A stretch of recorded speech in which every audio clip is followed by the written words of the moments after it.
జూబ్లీహిల్స్ ఉప ఎన్నిక సమరం తెలంగాణ రాజకీయాల్లో పొలిటికల్ హీట్ అమాంతం పెంచేసింది. సెటిలర్లు ఎక్కువగా ఉండడంతో ఏపీ ప్రజలు కూడా ఇక్కడ ఎన్నికలపై ఆసక్తిగా ఎదురు చూస్తున్నారు. ఓవైపు సిట్టింగ్ స్థానాన్ని కాపాడుకోవాలని బీఆర్ఎస్ తహతహలాడుతుండగా కంటోన్మెంట్ తరహాలో పాగా వేయాలని కాంగ్రెస్ ప్లాన్ చేస్తోంది. ఇంకోవైపు ఎలాగైనా సత్తా చూపించాలని బీజేపీ భావిస్తోంది. అయితే అధికార పార్టీకే ఎక్కువ అవకాశాలు ఉన్నాయన్న ప్రచారంతో విపక్ష పార్టీలు అలర్ట్ అయినట్లు కనిపిస్తోంది. మరి నిజంగానే అక్కడ కాంగ్రెస్ పాగా వేస్తుందా? గ్రేటర్ పరిధిలో బలం పెంచుకుంటుందా? నవీన్ యాదవ్ సత్తా చూపిస్తారా?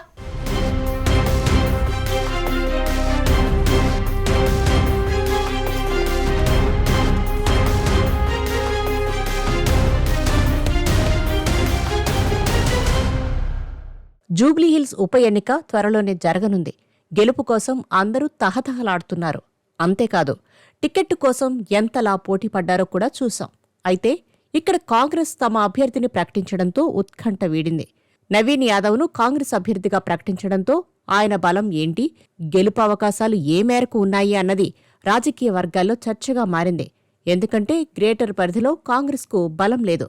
సార్వత్రిక ఎన్నికల్లో ఒక్క సీటు కూడా గెలవలేదు. కంటోన్మెంట్ ఉప ఎన్నిక మాత్రమే గెలిచింది. ఇప్పుడు జూబ్లీహిల్స్లో కూడా జెండా పాతి బలం పెంచుకోవాలని చూస్తోంది. మరి అభ్యర్థి నవీన్ యాదవ్ ఏ మేరకు సత్తా చాటుతారన్నది ఆసక్తిగా మారింది.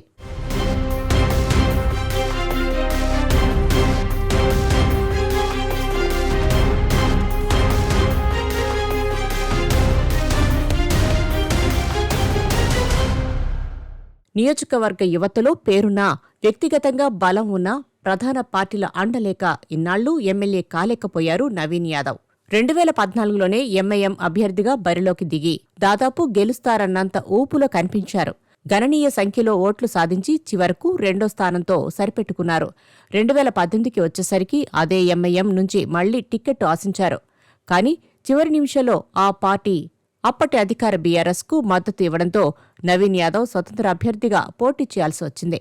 అప్పటికి 18,817 ఓట్లు తెచ్చుకుని మూడో స్థానంలో నిలిచారు. 2023లో మాత్రం ఎన్నికలకు ముందు కాంగ్రెస్లో చేరి పోటీ నుంచి తప్పుకున్నారు. అదే ఇప్పుడు నవీన్ యాదవ్కు జూబ్లీహిల్స్ కాంగ్రెస్ టికెట్ దక్కేలా చేసిందని చెప్పొచ్చు.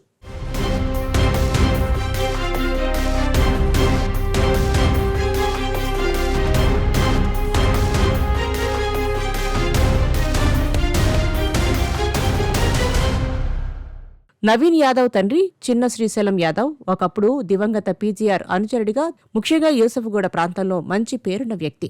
అయితే ఆయనపై కొన్ని ఆరోపణలతో కేసులు నమోదయ్యాయి. వాటిలో చాలా వరకు తర్వాత వీగిపోయినా ఆ వివాదాలే ఆయన రాజకీయ ప్రగతికి అడ్డంకిగా మారాయి.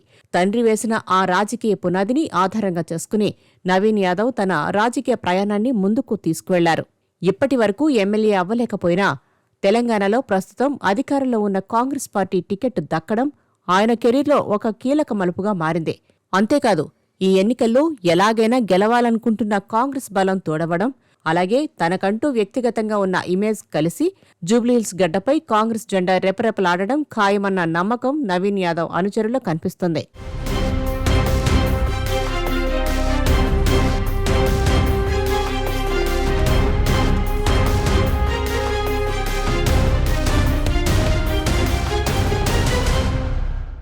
జూబ్లీహిల్స్ ఉప ఎన్నిక ఇప్పుడు తెలంగాణ రాజకీయాలను హీటెక్కిస్తోంది.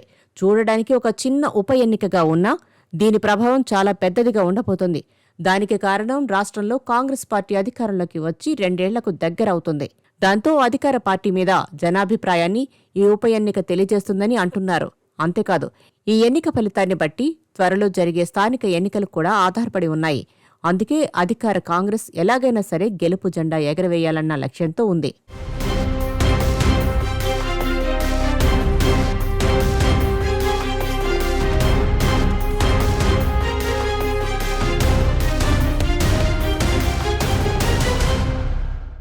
నవీన్ యాదవ్ బీసీ సామాజిక వర్గానికి చెందిన యువనేత.